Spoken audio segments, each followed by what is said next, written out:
अथ 31 कुमारजी आज्ञा गर्नुहुन्छ, हे अगस्त मुनि। त्यहाँ उपरान्त यस्ता वचन आफ्नी बुहारी चन्द्रवती रानीले भनेको सुनि घुमा रानी खुसी हुँदै, हे श्री स्वस्थानी परमेश्वरी भनी मनले सम्झँदै बुहारी चन्द्रवती रानी छेउ भन्दछिन्, हे बुहारी, यस्तो त्यस्तो अवस्थामा परेर पनि ईश्वरीको भक्ति गर्न सक्ने तिमी धन्य रहेछौ।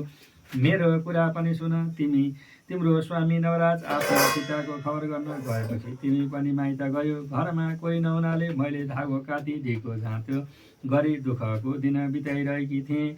त्यस्तैमा एक दिन सप्तऋषिहरू आएर मैले दुःख पाएको देखि बुझी बडो दया गरेर, हे गोमा ब्राह्मणी, श्री स्वस्थानी परमेश्वरीको व्रत गर, दुःख नाश होला भनेर व्रत विधि बताएर उपदेश दिए। ऋषिहरूलाई आतिथ्य सत्कार गर्न घरमा केही थिएन। चर्खामा रहेको धागोको लरिया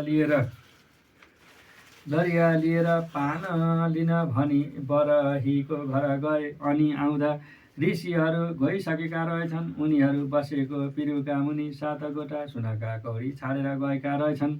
तो मैले फेला पारेँ।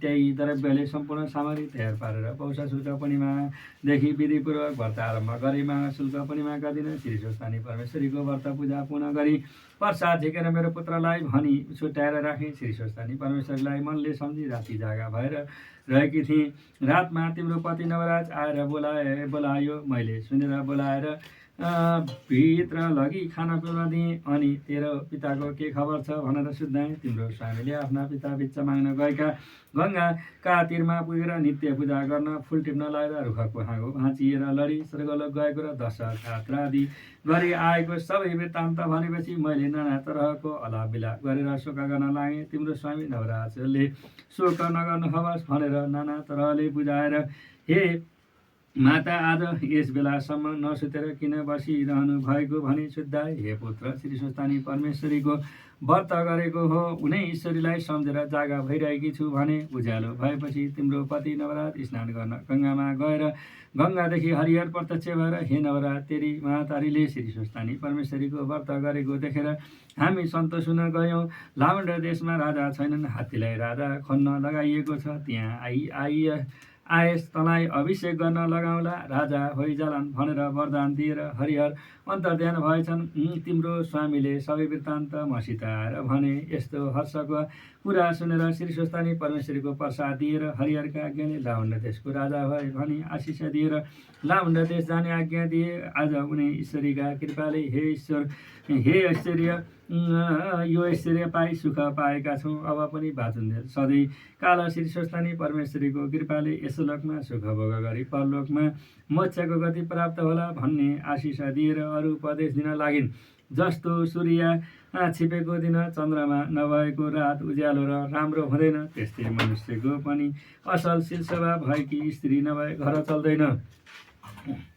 मेरो वृद्ध अवस्था भयो। तिमी दुवै दिदी बहिनीहरू परस्पर मिली मेरो पुत्र नवराजको सेवा गरी राज्यलक्ष्मीको आदर गरेर रहे भनेर चन्द्रवती रानी र लावण्यवती रानीलाई सम्पूर्ण ढुकुटीको साँचो सुम्पिदिन्। हे अगस्त मुनि, त्यहाँ उपरान्त चन्द्रवती रानी र लावण्यवती रानी दुवैले, हे माता, हजुरका तपस्याले हाम्रा स्वामी राजा र हामी रानी हुन पायौँ, हजुर धन्य हुनुहुन्छ भनेर सासू गोमा रानीको पाउमा परेर दण्डवत गरी सदैव श्री स्वस्थानी परमेश्वरीलाई सम्झी उनीको भक्तिमा श्रद्धा बढाई नवराज राजाको सेवा गर्दै आनन्दपूर्वक रहँदा भए। हे अगस्त मुनि, जसले एकचित्त भएर श्रद्धापूर्वक श्री स्वस्थानी परमेश्वरीको व्रत गर्ला अथवा कथा भक्तिपूर्वक सुन्ला अथवा उनको महिमा लेखाएर घरमा राख्ला, त्यसको घरमा दरिद्रले बास पाउने छैन। नवग्रह सदैव रहनेछन्।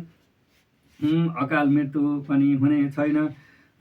भूत प्रेत पिशाच डाकिनी साकिनीको भय हुने छैन। फेरि दोष चोर आदिले पनि दुःख दिने छैनन्। ब्रह्म हत्या आदि पाप नाश भएर यस लोकमा सुख सम्पत्ति पाई परलोकमा मोक्ष प्राप्त गर्नेछ भन्दा स्कन्द कुमारले अगस्त ऋषिलाई बताएको कथा यहाँ पनि यथामति वर्णन गरियो। इति श्री स्कन्द पुराणे केदारखण्डे माघमात्मे कुमार अर्थ सम्पादे श्री स्वस्थानी परमेश्वरी व्रतकथायां गोमाकृत स्वस्थानी व्रत वृत्तान्त वर्णनम नाम 31 अध्याय समाप्त। हरे नमः।